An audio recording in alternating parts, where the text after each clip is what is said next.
કે ભાઈ કોઈ પણ પરિવારોત્સવ કે વંદનનો પ્રોગ્રામ હોય તો મનીષભાઈ આપણને એવું પૂછે કે એ લોકોને રડાવવાના છે, કેટલા રડાવવાના છે. Is that true?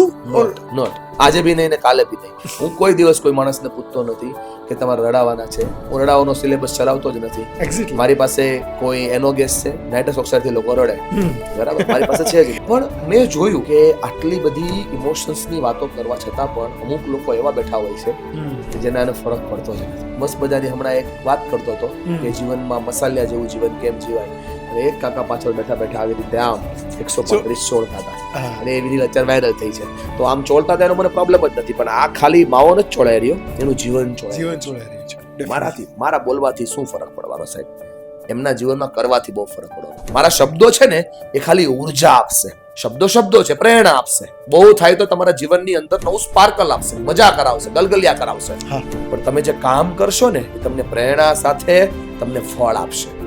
હવે આખા અલગ પ્રકારના પ્રોગ્રામો ડિઝાઇન કર્યા છે. રડવા કરતા પણ વધારે અસરથી લોકો ઉપર અસર થાય. કે રડવાની ઉપર પણ એક સ્ટેપ આવે છે જે આપણે કોઈ દી ફીલ જ નથી કરતા. એટલે લોકોને દેખાશે નહીં કે આ માણસને અફસોસ થયો, પણ એ માણસ અફસોસના સ્તરમાં હશે.